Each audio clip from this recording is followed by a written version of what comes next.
नमस्कार, good morning. आज है 20 जुलाई और 20 जुलाई से हमारे जितने भी करंट अफेयर्स के क्वेश्चन बनेंगे आज हम वो सारे इस वीडियो में बिल्कुल डिटेल से देखेंगे। तो चलिए बिना टाइम वेस्ट किए देखते हैं अपना पहला क्वेश्चन। आज का पहला क्वेश्चन है हमारा, HCL टेक के नए चेयरमैन किसे बनाया गया? ऑप्शन में शिव नाडर, रोशनी नाडर मल्होत्रा, अश्वनी शर्मा या रजनी मित्तल। ये टाइपिंग में मिस्टेक है, नादर ये नाडर है। शिव नाडर, रोशनी नाडर, मल्होत्रा। सही आंसर होगा हमारा HCL टेक के चेयरमैन बनाया गया है रोशनी नाडर मल्होत्रा को। और इससे पहले कौन थे? इससे पहले थे शिव नाडर। अब बनाया गया है रोशनी नाडर मल्होत्रा को। रोशनी नाडर मल्होत्रा के बारे में एक इंपॉर्टेंट बात और है, ये भारत की सबसे धनी महिला है रोशनी नाडर मल्होत्रा, जिनको अभी HCL टेक का चेयरमैन बनाया गया है। ये HCL टेक क्या है? ये HCL टेक भारतीय बहुराष्ट्रीय सूचना प्रौद्योगिकी सेवा और परामर्श कंपनी, यानी कि ये IT कंपनी है, इंफॉर्मेशन टेक्नोलॉजी कंपनी। इसका मुख्यालय कहां पर है? मुख्यालय है इसका उत्तर प्रदेश के नोएडा में। इसके 44 देशों में कार्यालय है, बड़े बड़े देश है, जैसे कि अमेरिका हुआ, ब्रिटेन हुआ, फ्रांस हुआ। तो ये काफी बड़ी कंपनी है और इसके जो चेयरमैन बनाया गया है रोशनी नाडर मल्होत्रा को बनाया गया है। और रोशनी नाडर मल्होत्रा के बारे में एक बात और याद रखनी है कि ये भारत की सबसे धनी महिला है। पढ़ते हैं अपने नेक्स्ट क्वेश्चन की तरफ। क्वेश्चन नंबर 2 है हमारा, हाल ही में बैरी जर्मन का निधन हो गया। यह कौन थे? क्रिकेटर, अभिनेता, लेखक या फ्रांस के पूर्व प्रधानमंत्री? सही आंसर होगा इसका, बैरी जर्मन थे क्रिकेटर। ये बैरी जर्मन एक ऑस्ट्रेलियाई विकेट कीपर थे और फिर बाद में ये अंतरराष्ट्रीय क्रिकेट परिषद के मैच रेफरी भी रहे हैं, ये बैरी जर्मन। सही आंसर होगा हमारा क्रिकेटर। बढ़ते हैं नेक्स्ट की तरफ। नेक्स्ट है हमारा क्वेश्चन नंबर 3 है हमारा, अभी हाल ही में किस सरकार ने कोविड-19 ड्यूटी के दौरान मरने वाले आशा और आंगनवाड़ी कार्यकर्ताओं के परिजनों के लिए मासिक पेंशन की घोषणा की है? किस राज्य ने की है?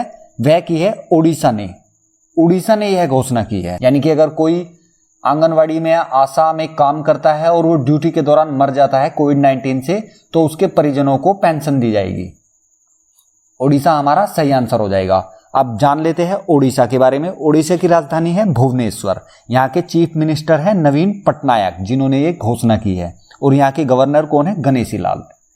राइट आंसर हमारा ओडिशा। बढ़ते हैं नेक्स्ट की तरफ। नेक्स्ट है हमारा क्वेश्चन नंबर 3 है हमारा, CS शेषाद्री का अभी निधन हो गया है। यह कौन थे? प्रतिष्ठित गणितज्ञ, विश्व स्तरीय लेखक, गायक, अभिनेता। सही आंसर होगा हमारा प्रतिष्ठित गणितज्ञ थे ये CS शेषाद्री, और ये पद्म भूषण पुरस्कार से सम्मानित थे। ये विश्व के सबसे प्रतिष्ठित गणितज्ञों में से एक है CS शेषाद्री, जिनका अभी हाल ही में निधन हो गया है। क्वेश्चन नंबर 4 का हमारा राइट आंसर होगा ऑप्शन नंबर 1। बढ़ते हैं अपने नेक्स्ट क्वेश्चन की तरफ। क्वेश्चन नंबर 5, अभी हाल ही में RBI reserve bank of India ने किसे फेडरल बैंक के MD और CEO के रूप में मंजूरी दी है? श्याम श्रीनिवासन, रजनीश कुमार, आरिफ कुमार या संतोष कुमार? सही आंसर होगा हमारा श्याम श्रीनिवासन, हमारा राइट आंसर होगा। रिजर्व बैंक ऑफ इंडिया ने फेडरल बैंक के MD और CEO के रूप में इनको मंजूरी दी है, श्याम श्रीनिवासन को। इनको 2021 तक के लिए RBI ने श्याम श्रीनिवासन को फिर से फेडरल बैंक के MD और CEO के रूप में मंजूरी दे दी है। अभी फिलहाल में भी MD और CEO ये फेडरल बैंक के श्याम श्रीनिवासन ही है। इनका कार्यकाल एक तरह से समझिए कि कार्यकाल बढ़ा दिया है, यानी कि 2021 तक इन्हीं को बनाया गया है MD और CEO। अब ये फेडरल बैंक कहां पर है? ये है अलुवा में। और अलुवा कहां पर है? अलुवा है केरल में। केरल का एक महानगर है ये अलुवा। बात कर लेते हैं RBI की। रिजर्व बैंक ऑफ इंडिया मुख्यालय मुंबई में है और इसके जो 25वें गवर्नर है वो है शक्तिकांत दास, RBI के गवर्नर है। सही आंसर होगा हमारा ऑप्शन नंबर 1। बढ़ते हैं नेक्स्ट की तरफ। नेक्स्ट है हमारा क्वेश्चन नंबर 6 है हमारा, नाबार्ड ने किस राज्य के लिए 795 करोड़ रुपए मंजूर किए हैं? ऑप्शन में हमारे पास तमिलनाडु, पश्चिम बंगाल, बिहार या मध्य प्रदेश। तो अभी हाल ही में पश्चिम बंगाल में चक्रवात अम्फान आया है, जिसमें 96 लोगों के मारे जाने की खबर है। तो इसीलिए नाबार्ड ने पश्चिम बंगाल के लिए 795 करोड़ रुपए की मंजूरी दी है, जो कि पश्चिम बंगाल को दिए जाएंगे। सही आंसर हमारा ऑप्शन नंबर 2 हो जाएगा। पश्चिम बंगाल सरकार ने ग्रामीण अवसंरचना विकास कोष RIDF के तहत बिगड़े हुए तटबंधों की मरम्मत के लिए नाबार्ड को 1028 करोड़ रुपए की मांग की थी।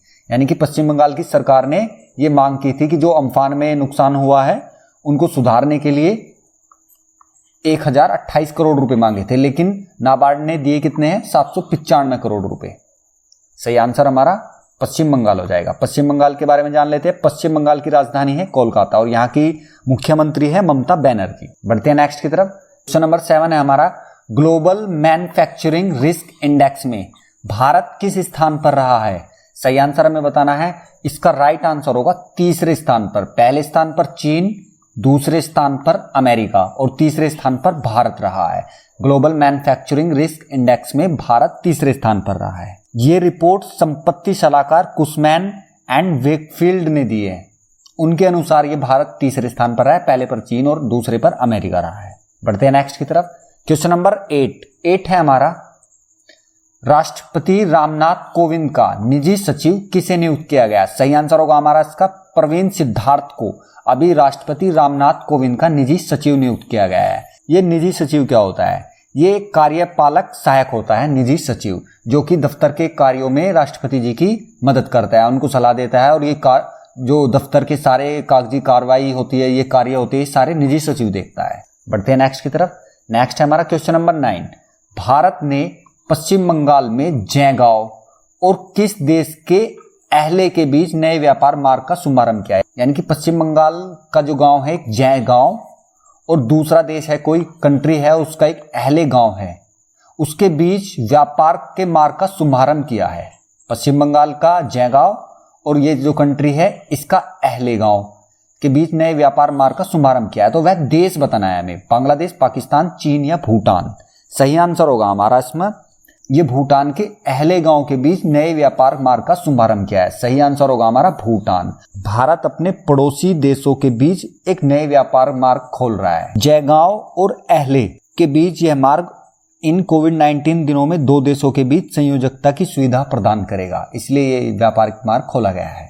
सही आंसर हमारा भूटान। भूटान की राजधानी थिम्पू, यहाँ की जो मुद्रा है जो इंपोर्टेंट है, भूटानी नगलुट्टम यहाँ की मुद्रा है। बढ़ते हैं नेक्स्ट की तरफ। नेक्स्ट है हमारा क्वेश्चन नंबर 10 है हमारा, हाल ही में खबरों में देखा गया चट्टोग्राम बंदरगाह किस देश में स्थित है? ये जो चट्टोग्राम बंदरगाह है उसकी कंट्री बतानी है, कहां पर है? बांग्लादेश, अमेरिका, इजराइल या रूस। सही आंसर होगा ये बांग्लादेश में है। चट्टोग्राम बंदरगाह बांग्लादेश में है। Right answer option number first हो जाएगा। अब ये खबरों में क्यों है? अभी हाल ही में केंद्रीय शिपिंग मंत्री ने कोलकाता पोर्ट से अगरतला के लिए बांग्लादेश के चट्टोग्राम बंदरगाह के माध्यम से पहले परीक्षण कंटेनर जहाज को रवाना किया है। यह बांग्लादेश के माध्यम से भारत के उत्तर पूर्व क्षेत्र को जोड़ने के लिए एक छोटा सा मार्ग है, यानी कि कोई समझौता हुआ है और उसमें बांग्लादेश के साथ समझौता किया है।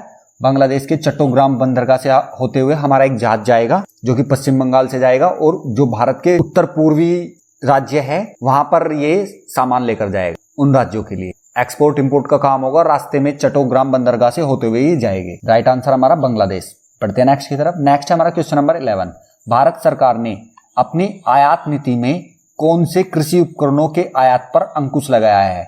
यानी कि ये जो आयात निर्यात होते हैं दूसरे देशों से, उनमें कौन सा ऐसा जो कृषि संयंत्र है, यंत्र है जो कि जिस पर भारत सरकार ने अभी अंकुश लगाया है? पावर टीलर, पावर कल्टीवेटर, भूसा मशीन या यह सभी? सही आंसर होगा पावर टीलर। पावर टीलर पर भारत सरकार ने अभी प्रतिबंध लगाया है जो कि चीन से इंपोर्ट होता है। अब चीन के साथ तो वैसे ही नहीं बन रही है, तो चीन से जो इंपोर्ट होता है उस पर प्रतिबंध लगा दिया है पावर टीलर पर। पावर टीलर पर अगर जो ये पावर टीलर आएगा भी तो पहले सरकार से परमिशन लेनी होगी, तब ये पावर टीलर इंडिया में इंपोर्ट किया जाएगा। राइट आंसर हमारा ऑप्शन नंबर फर्स्ट हो जाएगा। बढ़ते हैं नेक्स्ट की तरफ। नेक्स्ट हमारा क्वेश्चन नंबर 12, किस भुगतान एप्लीकेशन ने भारत का पहला नंबरलेस कार्ड लॉन्च किया है? गूगल पे, पेटीएम, एफएम पे, फोन पे? सही आंसर होगा हमारा फैम पे, हमारा राइट आंसर होगा। ये कार्ड लॉन्च कर रहे हैं जिस पर कोई नंबर नहीं होगा। देश के डिजिटल भुगतान एप्लीकेशन में से एक फैम पे ने हाल ही में किशोर के लिए लक्षित देश का पहला नंबरलेस कार्ड लॉन्च किया है। इन संख्याहीन डेबिट कार्डों का उपयोग करके नाबालिग बिना खाता खोले ऑनलाइन और ऑफलाइन भुगतान कर सकते हैं। यानी कि जिसका बैंक में अकाउंट नहीं है वह भी इस कार्ड का उपयोग कर सकता है, वह भी ये कार्ड बनवा सकता है और इस कार्ड का उपयोग करके वो ऑफलाइन भी और ऑनलाइन भी इसका भुगतान कर सकता है। इस पर कोई नंबर नहीं होगा। फैम पे ने ये लॉन्च किया है। राइट आंसर हमारा ऑप्शन नंबर 3 हो जाएगा। तो आज की 12 क्वेश्चन की ये सीरीज यहीं पे खत्म करते हैं। अगर आपको ये वीडियो हेल्पफुल लगा हो तो प्लीज वीडियो को लाइक कीजिए और चैनल को सब्सक्राइब कीजिए। डेली करंट अफेयर सुबह 4 बजे। Thank you.